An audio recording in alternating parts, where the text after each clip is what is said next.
ভালোবেসে বেকার ছেলেকে পালিয়ে বিয়ে করেছিলাম আমি আমি আমার পরিবারকে অনেক বুঝিয়েছিলাম, কিন্তু তারা বুঝতে চায়নি। তারা চায় পয়সাওয়ালা ছেলে, তাতে যদি ছেলের বয়স 60 বছরও বয়স হয় এতে তাদের কোনো সমস্যা নাই। তাই আমিও আমার ভালোবাসার মানুষের সাথে হাত ধরে পালিয়ে এসেছিলাম। পালিয়ে গিয়ে আমরা বিয়ে করি, কিন্তু আমাদের বিয়েটা কেউ মেনে নিতে পারেনি, না আমার শ্বশুর বাড়ির লোক, না আমার পরিবারের লোক। আমার স্বামী ছোট্ট একটা কোম্পানিতে জব করতো, তার বেতনও ছিল মাত্র 13,000 টাকা। সেই টাকা দিয়েই আমরা একটা ছোট্ট বাসা ভাড়া নেই। বাসা ভাড়া নেওয়ার সময় অ্যাডভান্স 2 মাসের ভাড়া দিতে হয়েছিল। তাছাড়া নতুন সংসারে টুকিটাকি জিনিসপত্র কিনতে আমাদের কাছে যে টাকা ছিল তা সবই শেষ হয়ে গিয়েছিল। তারপর বিয়ের 2 বছর পর আমার স্বামীর যে জবটা করতো সেটাও দুর্ভাগ্যবশত চলে যায়। তখন আমরা কি করব কিছুই বুঝতে পারতেছিলাম না। সেদিন আমার ঘরে কোনো খাবারও ছিল না। তারপর আমি আমার মাকে ফোন দেই, ফোন দিয়ে বলি, মা কিছু টাকা ধার দাও আমাকে, তোমাকে কিছুদিন পর দিয়ে দেব। কিন্তু আমার মা সেদিন আমাকে টাকা ধার দেয়নি। এমনকি আমার স্বামীও জব হারিয়ে ফেলে। আমার সামনে আসার সাহস পাচ্ছিল না। কি করব কিছুই ভেবে পাচ্ছিলাম না। তারপর আবারও আমি আমার মাকে ফোন দেই, খোলামেলা ভাবে বললাম, আমরা 2 দিন যাবত না খেয়ে আছি, কিছু টাকা ধার দাও, তোমাকে আমি যেভাবেই হোক টাকা শোধ করে দিব।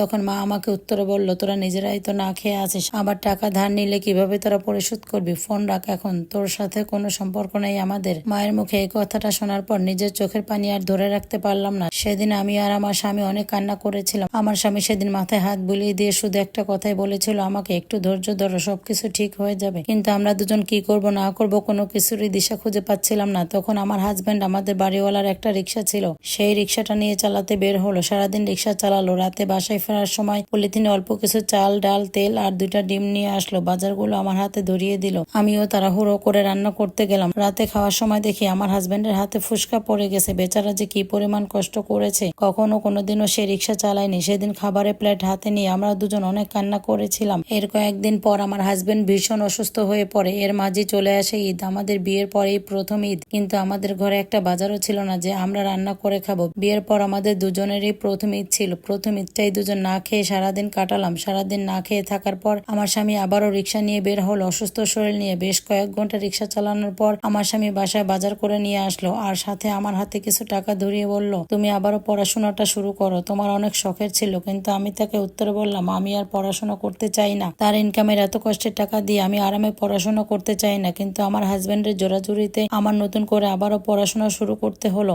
এরপর আমার স্বামী সারাদিন রিক্সা চালাতো, বাসায় এসে কয়েক ঘন্টা ঘুমাতো, রাতে আবারও রিক্সা নিয়ে বের হতো। রাতে যদি যেতে নিষেধ করতাম তখন বলতো রাতে নাকি বেশি ভাড়া পাওয়া যায়। এভাবে বেশ কয়েক মাস একটানা কাজ করে আমার স্বামী বেশ কিছু টাকা জমিয়েছিল এবং সেই টাকা দিয়েই আমরা একটা রিক্সা কিনেছিলাম নতুন করে। সেই রিক্সাটা আমরা একজনের কাছে ভাড়া দিয়েছিলাম, সে ভাড়াতে চালাতো। পাশাপাশি আমার স্বামী সারাদিন কাঁচামালের ব্যবসা করতো এবং মাঝরাতে রিক্সা নিয়ে বের হতো। মোটামুটি আমাদের সংসারটা বেশ ভালোই চলছিল। কিন্তু ভাগ্য খারাপ থাকলে কি আর করার, আমরা যার কাছে রিক্সাটা ভাড়া দিয়েছিলাম সে ওই রিক্সাটা নিয়ে পালিয়ে যায়। সেদিন আমার হাজবেন্ড অনেক কষ্ট পেয়েছিল। এর কয়েকদিন পর আমার মা আমাদের ফোন দেয় এবং ফোন দিয়ে বলে, আমার বড় আপু আমাদের বাসায় আসবে আমাদের দাওয়াত করতে। কথা আমি আমার স্বামীকে জানাই। তখন আমার হাজবেন্ড আমাকে বলল, তোমার বোন আসলে তাকে বসতে দিবে কোথায়, খেতে দিবে কোথায়, আমাদের ঘরে তো কোনো জিনিসপত্র নেই। তখন আমি আমার মাকে ফোন দিয়ে বলি, বড় আপুকে আসতে হবে না, আমরা নিজেরাই চলে আসবো, সমস্যা নেই। এরপর আমি আমার স্বামীকে নিয়ে আমাদের বাসায় দাওয়াত খেতে গেলাম। আমরা তেমন একটা ভালো জামা কাপড় পরে যেতে পারিনি, কারণ আমাদের তেমন ভালো কোনো জামা কাপড় ছিল না। দেখলাম আশেপাশের আত্মীয় স্বজন আমাদের নিয়ে কটু কথা বলছে। আমার মা আমাকে হাত ধরে টেনে নিয়ে রুমে গিয়ে বলল, কি ব্যাপার, এটা কোন ধরনের জামা কাপড় পরে এসেছিস তোরা, তোদের কি আর কোনো নতুন জামা ছিল না? তখন আমি আমার মাকে বললাম, আমাদের যেটা আছে সেটাই পরে এসেছি আমরা। পাশ থেকে আমার বাবা বলে উঠলো, ও নিজেই তো এমন ভাগ্য করে নিয়ে এসেছে,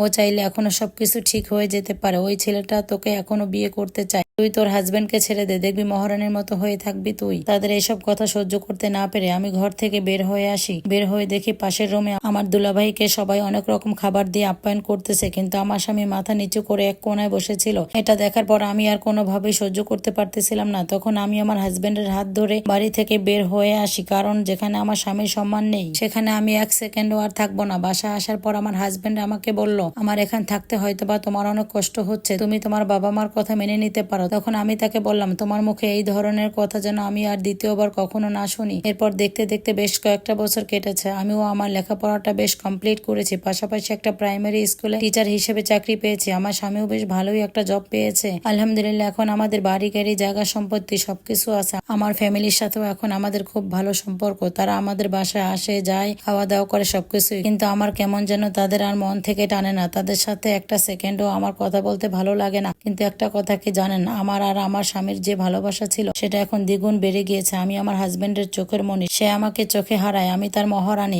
আপনারা এতক্ষণ যে স্টোরিটা শুনলেন এটা কোনোভাবেই আমার জীবনের সাথে জড়িত নয়, এটা একটা আপুর লাইফ স্টোরি।